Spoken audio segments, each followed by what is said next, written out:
Hey, beautiful souls, welcome back to Soul Stories. Tell us in the comments where you're watching from, and don't forget to subscribe to join our family. Stay with us, because a new love story is about to begin.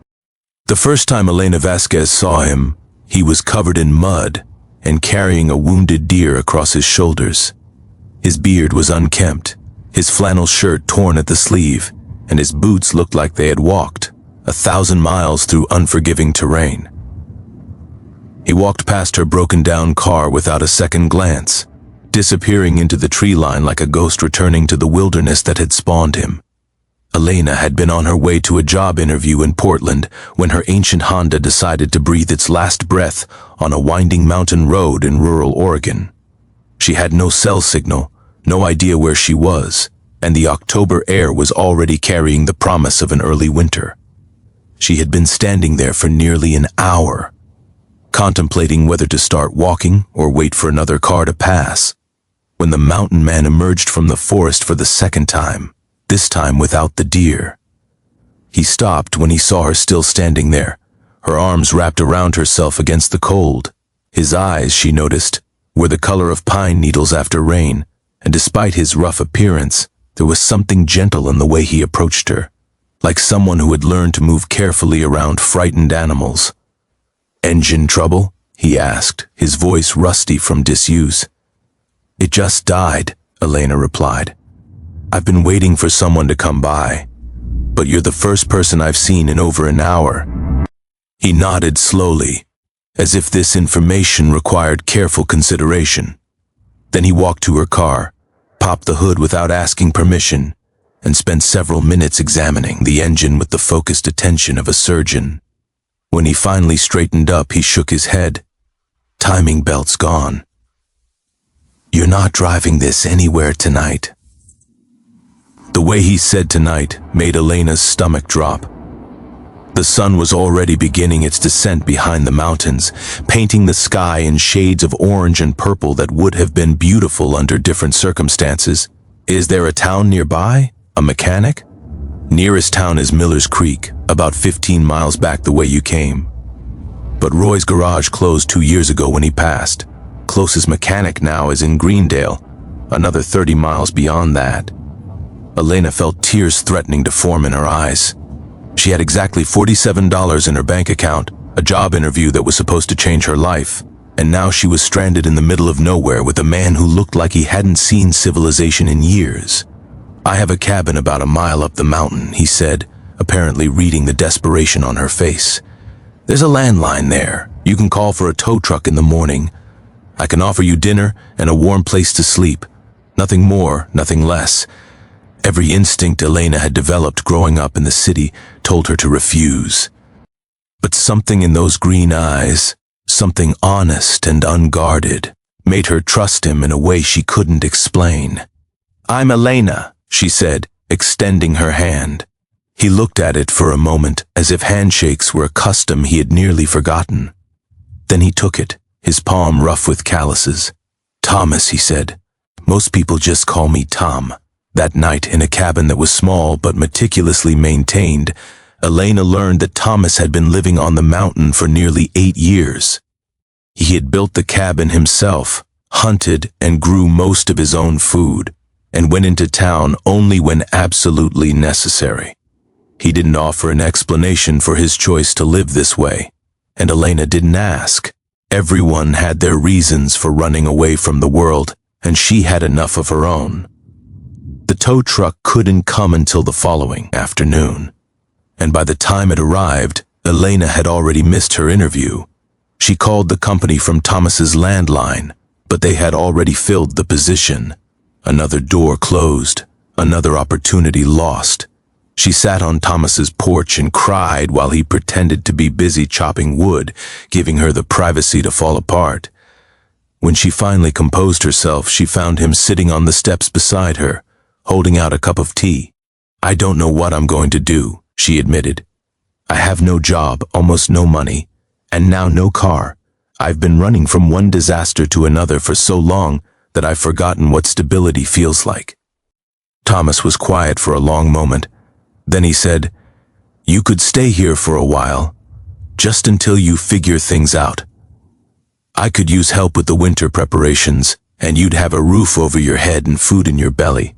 No strings attached. It was a crazy idea. She barely knew this man, but Elena had spent her entire adult life making the sensible choice, the safe choice. And where had it gotten her? Broke, alone, and stranded on a mountain with nothing but the clothes on her back and a suitcase full of interview outfits she no longer needed. "Okay," she said. "Just for a little while." A little while turned into weeks, and weeks turned into months. Elena learned how to chop wood, how to preserve food, how to read the weather by watching the clouds and the behavior of birds. She learned that Thomas woke before dawn every morning and spent an hour sitting in silence on the porch, watching the sun rise over the mountains. She learned that he carved beautiful animals from fallen branches and that he had a surprisingly sophisticated collection of books hidden in a trunk beneath his bed. She also learned, slowly and through careful observation, that Thomas carried a deep sadness within him, a wound that had never fully healed. He never spoke of his past, deflecting her questions with gentle skill, but sometimes she caught him staring at nothing, his eyes seeing something she couldn't perceive, and she knew that whatever had driven him to this mountain was more than just a desire for solitude. Spring came, and Elena realized she had no desire to leave. Somewhere between the endless nights of conversation by firelight and the quiet mornings of working side by side in the garden, she had fallen in love with this strange, gentle man who had given her shelter when she had nothing. Thomas, for his part, seemed equally reluctant to see her go. One evening, as they sat on the porch watching the stars emerge one by one, he took her hand in his and held it without speaking. It was the first time he had touched her since that initial handshake, and Elena felt something shift between them, some barrier finally giving way. They were married 3 months later, in a small ceremony at the county courthouse in Greendale. The only witnesses were the clerk and an elderly couple who happened to be there renewing their wedding vows. Elena wore a simple white dress she had found at a thrift store, and Thomas had trimmed his beard and put on a suit that looked like it had been in storage for years but was clearly expensive and well-tailored. She asked him about it, but he just shrugged and said it was something from his old life. For 2 years, they lived in perfect contentment on that mountain. Elena started a small business selling Thomas's carvings online, using a laptop and satellite internet she had convinced him to install. The money wasn't much, but it was enough to supplement what they grew and hunted, and it gave Elena a sense of purpose beyond just survival. She stopped asking about Thomas's past. Whatever it was, it didn't matter anymore. He was her husband, her partner, her best friend. The man he had been before the mountain was irrelevant. All that mattered was the man he was now. But secrets have a way of refusing to stay buried, and one autumn afternoon, the past came calling in the form of a black Mercedes that looked absurdly out of place on their dirt road. Elena was alone when the car arrived. Thomas had gone hunting and wouldn't be back until evening. She watched from the window as a man in an expensive suit emerged from the vehicle, looked around at the wilderness with barely concealed distaste, and approached the cabin. "Can I help you?" Elena asked, stepping onto the porch. The man looked at her with surprise. "I'm looking for Thomas Whitmore. I was told he might be living in this area. There's no one by that name here. My husband's name is Thomas Cole." The man smiled, but there was no warmth in it. Cole was his mother's maiden name. His legal name is Thomas Alexander Whitmore III, and he's the sole heir to the Whitmore fortune. His father passed away 6 months ago, and we've been trying to locate him ever since. Elena felt the ground shift beneath her feet. "I think you have the wrong person." "I assure you I don't. I'm Richard Pierce, chief counsel for the Whitmore estate. I've known Thomas since he was a boy." He reached into his jacket and produced a photograph. This was taken at his Arthur's 60th birthday party about 10 years ago. The man in the photograph was younger, clean-shaven, and dressed in a tuxedo that probably cost more than Elena had earned in her entire life. But the eyes were unmistakable. Those pine needle green eyes that she had fallen in love with on this very mountain. "Why don't you come inside?" Elena said, her voice steady despite the chaos in her mind. "I'll make some coffee, and you can tell me everything." Richard Pierce talked for nearly 2 hours.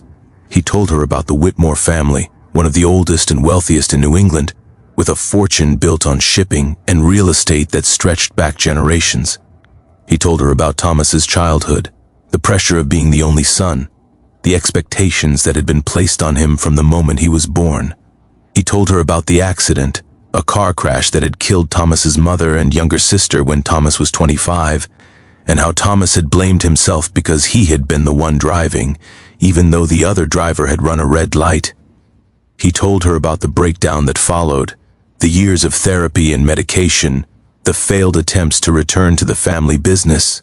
And finally, he told her about the day Thomas had walked away from everything, leaving behind a note that said only, "I need to find out who I am when I'm not trying to be who you want me to be."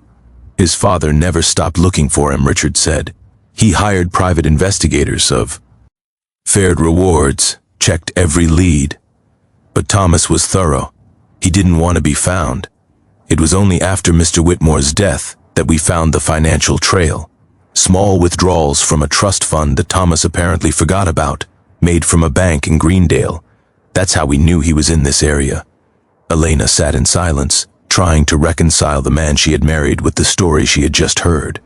Thomas, her humble mountain man who found joy in simple things, was actually the heir to a fortune worth hundreds of millions of dollars.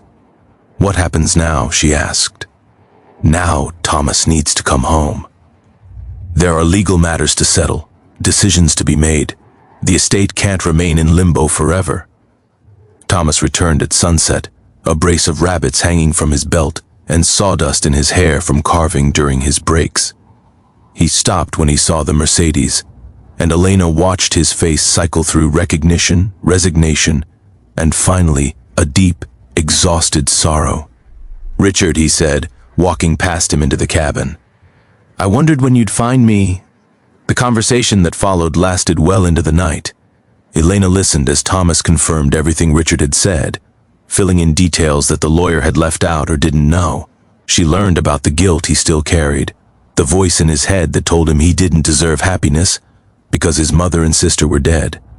She learned that he had come to the mountain not just to escape his family's expectations, but to punish himself, to strip away every comfort and privilege until he felt he had paid for what he had done. "And then you came along," he said, looking at Elena with tears in his eyes. "And you made me feel like maybe I deserved something good after all. Like maybe I didn't have to spend the rest of my life atoning for something that wasn't my fault." "Why didn't you tell me?" Elena asked. "Because I was afraid. Afraid that if you knew who I really was, you'd look at me differently. Afraid that the money would change things between us, and afraid that if I acknowledged that part of my life, I'd have to go back to it." Elena took his hands in hers. "The money doesn't change anything. I fell in love with you, Thomas, the man who carried a wounded deer out of the forest, who gave a stranger shelter without asking for anything in return, who taught me that happiness doesn't require wealth or status. That's who you are. The rest is just circumstance." Thomas returned to New England to settle his father's affairs, and Elena went with him. She stood by his side as he navigated the complicated world he had left behind, offering support when the memories became too painful in perspective, when the wealth threatened to overwhelm them. They kept the cabin on the mountain. It became their refuge, the place they returned to when the pressures of managing the Whitmore estate became too much. Thomas used his inheritance to establish a foundation in his mother's and sister's names, ending mental health services for survivors of traumatic loss. Elena continued her small business with his carvings, donating the profits to local wildlife conservation. Sometimes, late at night, Elena would catch Thomas staring out the window of their cabin, the same distant look in his eyes that she remembered from those early days. But now, when she touched his shoulder, he would turn to her and smile, and she knew that whatever ghosts still haunted him, he was no longer facing them alone. She had married a humble mountain man and discovered he was a hidden millionaire heir. But more importantly, she had found a partner who understood that true wealth had nothing to do with money, and everything to do with the courage to be vulnerable, the strength to heal, and the grace to accept love even when you feel unworthy of it. And in that understanding, they had found something more valuable than any fortune could ever provide.